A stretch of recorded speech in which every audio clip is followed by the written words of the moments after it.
Tawagin niyo lang po akong Manuel, 48 years old, taga San Miguel, Bulacan. May 2 anak. Brother Bador, sa halos 8 taon na pagsasama namin ng asawa ko, ngayon ko lang lubos siyang nakilala. Akala ko, kahit mag-asawa na ang 2 tao at nakatira sa isang bubong, may mga pagkakataong lalabas at lalabas ang mga ugaling di mo magugustuhan. Ito po ang aking kwento.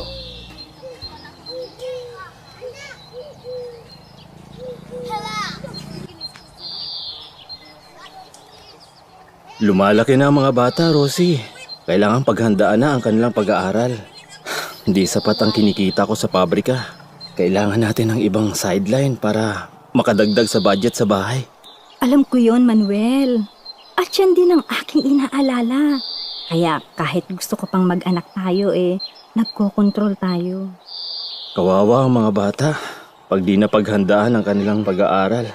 Gusto ko, lumaki silang proud sa atin. Kahit anong hirap, mairaos lang natin sila. Oo, mahal ko. Payag ako sa mga sinasabi mo.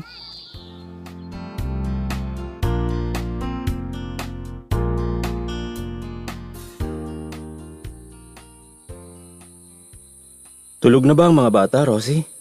Oo, mahal. Pahinga na rin tayo. Oh, mukhang may iniisip ka ata. Ano ba yun? Lalakad ako bukas. Diyan sa may ermita. Madaming agency dyan. Pa-abroad. Magbabakasakali ako. Yung salary deduction. Ipanalangin natin sa Diyos na makahanap ka ng magandang agency at madaling makapagpaalis. Sige na, matulog na tayo.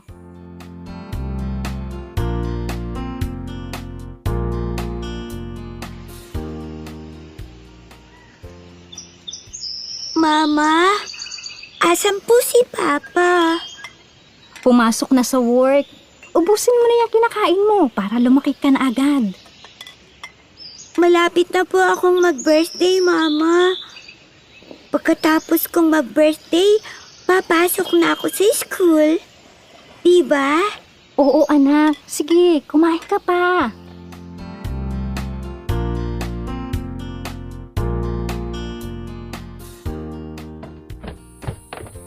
Rosie! Rosie!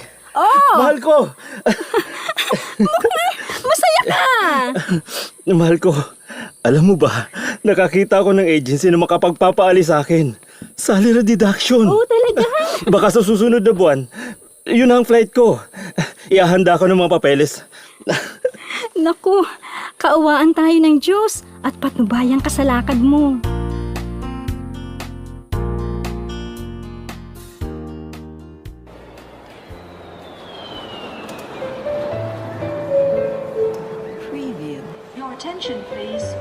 Paalam na, mahal ko.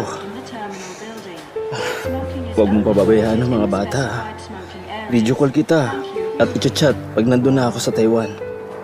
Oo, mahal ko. Mag-ingat ka. Oh, humalik ka na sa mga bata. Mga anak. Bye, Papa. Bye. Ingat po kayo. I love you. I love you too, anak. Bye, mga anak. Mag-iingat kayo, ha.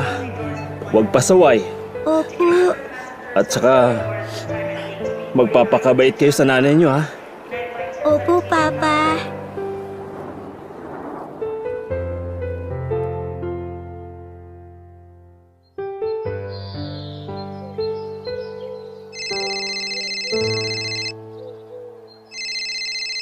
Hello, mahal? Uuwi ka na ba sa susunod na buwan? Oo, mahal. Matatapos na ang kontrata ko. Makikita ko na rin kayo at mahiyakap ng mga anak ko. Basta, sabik na sabik ko sa inyo. Sige, mahal. Bye. I love you. I love you too, mahal. Mama, sino po kausap niyo sa phone? Si Papa ba yun? Sana pinakausap mo siya sa akin. Uuwi na ang papa mo sa susunod na buwan, anak. Ganun po ba? Yay! Uuwi na si Papa! Sabik na tayong mayakap ng papa mo.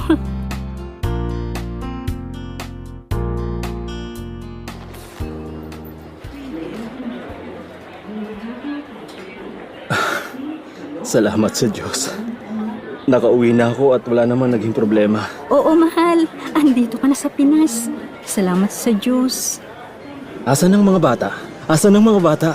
Gusto ko silang makita at mayakap.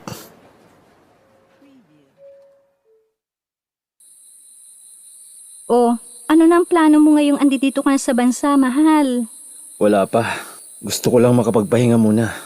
Halos 2 taon din akong puro trabaho sa Taiwan. Siya, tulog na tayo, mahal. Pagod ako sa biyahe.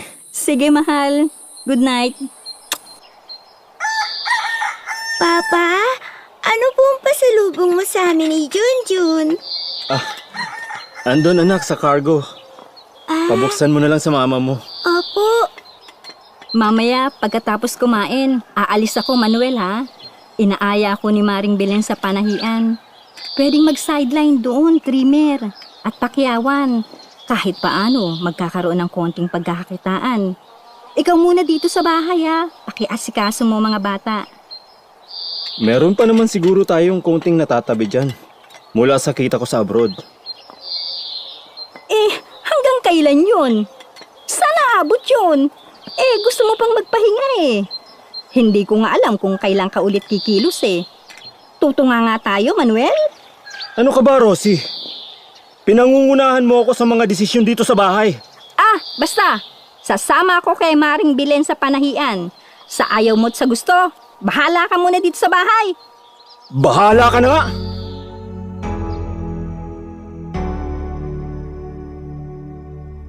Brother Bador, napilitan ulit akong mag-abroad dahil sa mga desisyon ng asawa ko.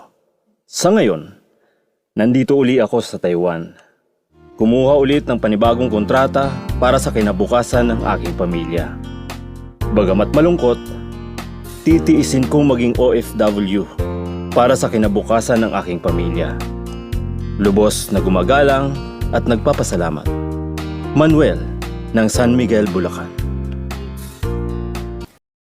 Mapagpalang araw sa inyong lahat. Kumusta? Narinig natin ang ipinadalang kwento sa pangalang Manuel.